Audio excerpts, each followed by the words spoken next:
Welcome to Chapter 13 of the Framework for Marketing Management. This chapter discusses the topics of managing retailing, wholesaling, and logistics. The learning objectives for Chapter 13 are: what major types of marketing intermediaries occupy this sector, and what marketing decisions do they face? What does the future hold for private label brands, and what are some of the important issues in wholesaling and logistics? Retailing. Retailing is defined as all the activities in selling goods or services directly to final consumers for personal, non-business use. A retailer or retail store is any business enterprise whose sales volume comes primarily from retailing. We all know what retailers really are. And at the end of the day, it's an activity sold to a business to consumer model, B2C. Types of retailers. There are store retailers, non-store retailers, and retail organizations. You have department stores such as Sears, Macy's. You have also regular retail chains such as Walmart, Target, and even a privately owned local retail store is still part of a retailer type. Here's a longer list of retailer types. Specialty stores, stores that sell one specific type of product. A department store as labeled. A supermarket, such as a grocery store, is still considered a retail environment. A convenience store, 7-Eleven or any gas station type store, drugstore, discount store, off-price retailer, superstore, or a catalog showroom. Any entity or physical location where someone can walk in and make a purchase is generally defined as a retailer, even retail websites. There's also services within stores: self-service, self-selection, limited service, and full service. Think about when you buy a laptop from Best Buy. You can go to the Geek Squad department and get something fixed or enhanced on your laptop if you desire. That is part of providing some limited service. Now, if you were to buy furniture from a store and have it delivered to your home and assembled, that would be an example of full service. Non-store retailing. So this is where you don't have a direct physical store, but you actually go to some type of machine and buy products. It's direct marketing, direct selling, automatic vending, and buying services. There's corporate chain stores, two or more outlets owned and controlled, employing central buying and merchandising and selling similar lines of merchandise, such as Gap, Pottery Barn. Voluntary chain, a wholesaler-sponsored group of independent retailers engaged in bulk buying and common merchandising. The Independent Grocers Alliance as an example. There's retailer cooperative or co-op. These are independent retailers using a central buying organization and joint promotion efforts, a CE hardware store, for example. Consumer cooperative, a retail firm owned by its customers. Members contribute money to open their own store, vote on its policies, elect a group to manage it, and receive dividends. Local cooperative grocery stores can be found in many markets. Then you have franchise organizations. These are contractual association between a franchisor and franchisee, popular in a number of product and service areas, especially food. Dunkin' Donuts, Marriott, the UPS store. So you can buy the rights to have the name and franchise the actual brand, but you run the location. And the merchandising conglomerate, a corporation that combines several diversified retail lines and forms under central ownership with some integration of distribution and management. Macy operates Macy's and other retailers such as Bloomingdale's. Another company, for example, is called the VF Corporation. They own many brands such as Levi's, North Face, Vans, and others.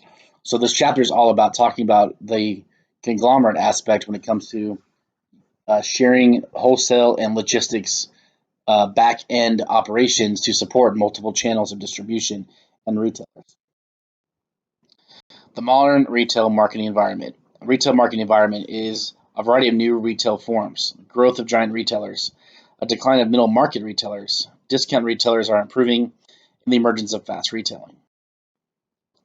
Technology's definitely changed how we operate and shop today. You're able to get a lot of things on your mobile device. You're able to go in store and do self-checkout. And in fact, you can actually buy online and just wait to have your groceries picked up in store as well. Technology's changed the way in which consumers shop online or shop in store as well.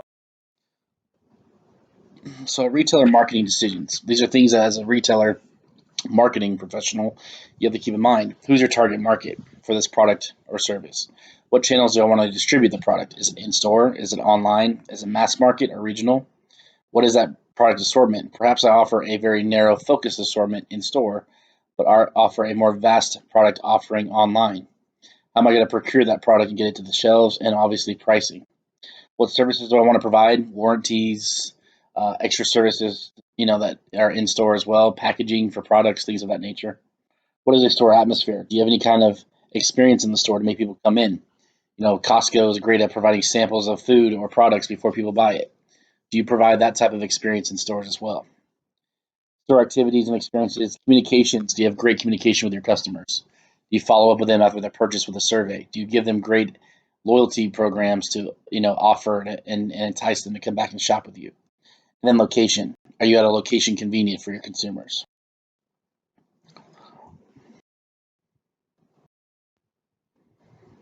Private labels. A private label brand is a brand that retailers use and distribute themselves. So they work with a distributor and come up with their own name. Generally, private label brands make more profit for companies because it's direct to the consumer from that company.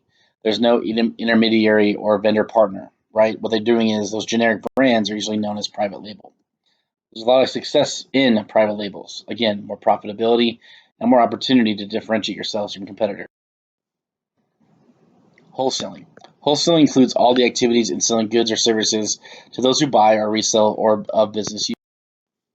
Major wholesaler types: merchant wholesalers, full service wholesalers, limited service wholesalers, brokers and agents, manufacturers, retail branches, and specialized wholesalers. Wholesalers buy in bulk and sell in bulk. What they need to do is make sure they have the right channel and outlet to make sure they can provide a large number of supply and to meet the demand of certain channels. The wholesaler function is to sell and promote their products, buying and assortment building, and at the end of the day, they're in charge of the entire process from warehousing, transportation, financing, risk bearing, and providing the overall strategy for how that wholesale is going to work in the market. Market logistics. There's supply chain management, market logistics, integrated logistics systems, and market logistics objectives. Market logistics planning. So what happens at the end of the day is when you have a product ready to go to market, you have to define the plan on how it's going to be produced and brought to market. So first you decide on a company's value proposition. What is the value of my product? What is the problem it's going to solve? And what is the ultimate goal of this product in the market? Select the best channel to design and network the strategy. How are you going to communicate this to your customers from a marketing perspective? What advertising strategy? Is it going to be social media, TV, other mediums? What is your marketing strategy? And then how do you develop operational excellence into continuing to tell that story of the value proposition? These are the decisions you have to make. From order processing. How should we handle orders? Are we going to take orders on the phone? Are we going to take orders online and in person?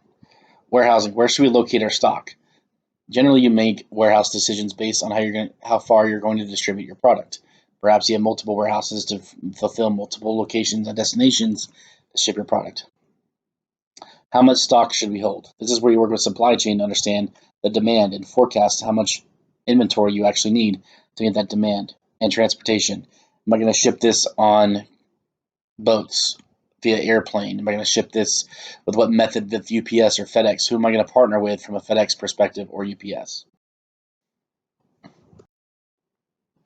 Transportation, again, how am I going to get this from different types of transship perspectives from across seas?